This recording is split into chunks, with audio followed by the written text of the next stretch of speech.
Hydra, in Greek legend, a gigantic water snake-like monster with 9 heads, one of which was immortal.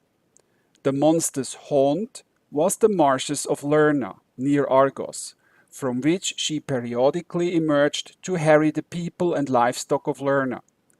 Anyone who attempted to behead the Hydra found that as soon as one head was cut off, 2 more heads would emerge from the fresh wound. Now from the Hydra of ancient legends to the Hydra of present time. What on earth is happening in the women-dominated Swiss and German political landscape?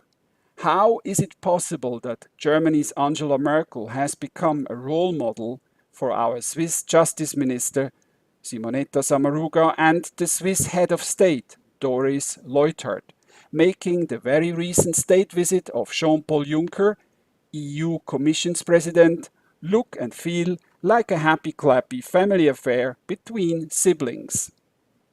Leuthard even had the audacity to arrange a secret breakfast with Juncker, outside any official protocol, bypassing the newly elected Swiss foreign minister from the Liberal Free Democratic Party and the other 5 members of the Swiss Federal Council.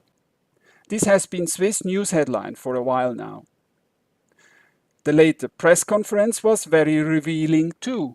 In essence, and certainly expected from Juncker, our government agrees with another 10-year contribution payment of $130 million yearly towards stabilizing the eastern part of the European Union Kingdom, also known as cohesion payment. Geleistet. Und der Bundesrat hat entschieden, dass wir das fortsetzen werden.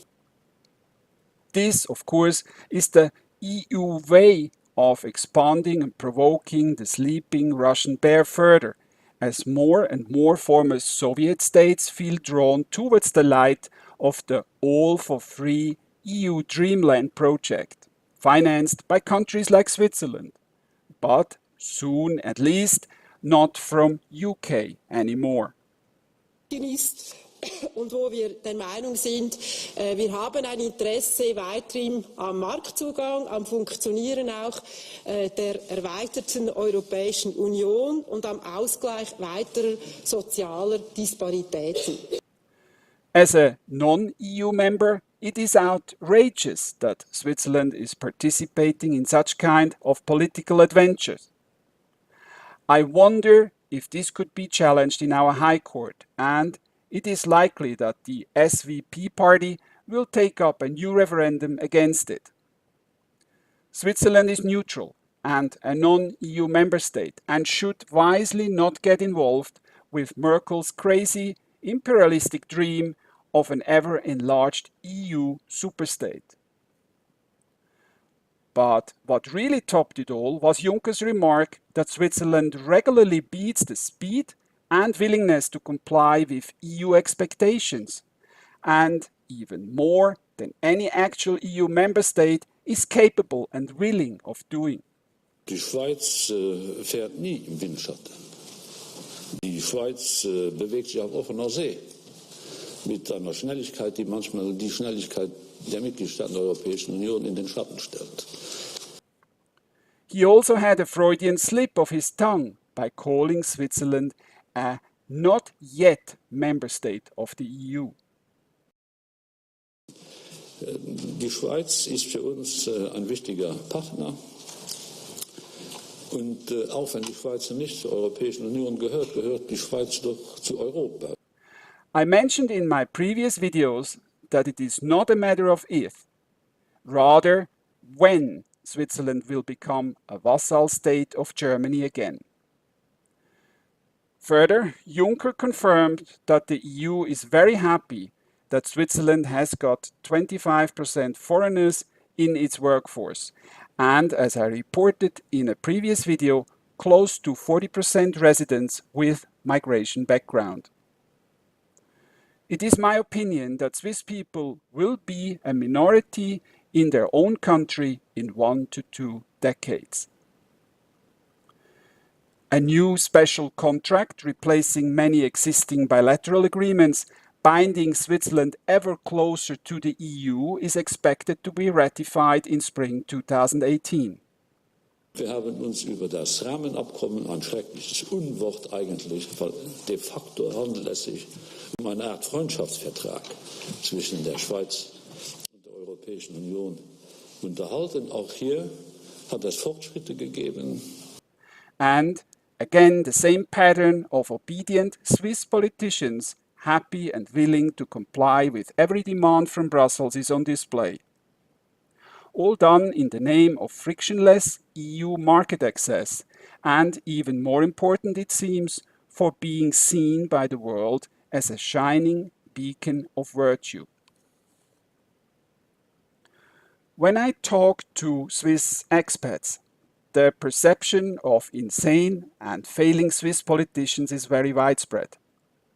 Yet most of the Swiss people don't dare to speak up publicly or voice their opinion. That's how far the left has poisoned the minds of the people, infiltrated our institutions, and ultimately hijacked the public sentiment. It is a tragedy that predominant, empathetically misguided female German and Swiss politicians are selfishly shaping the future of our countries. Not enough that Europe will face an Islamization in the waiting of epic proportions. No, as said before, Merkel is continuously provoking and poking the Russian bear with her newly acquired self-confidence.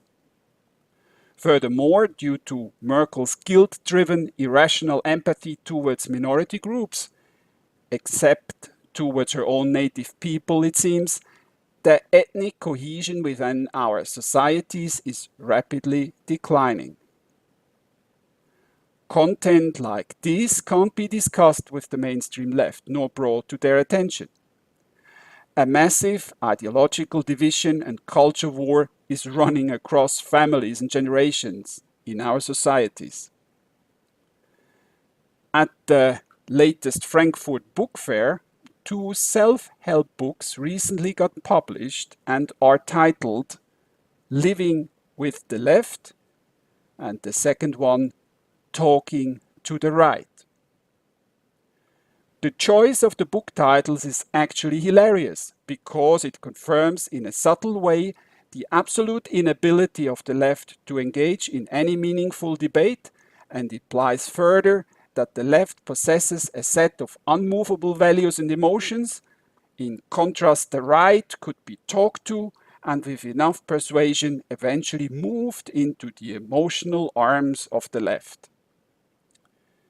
This is the epiphany of self-delusion. I would like to end this review of female Swiss and German politics with the following phrase from an inspiring observer on the topic. Stability comes from ethnic cohesion. Cohesion begets stability. Diversity begets chaos.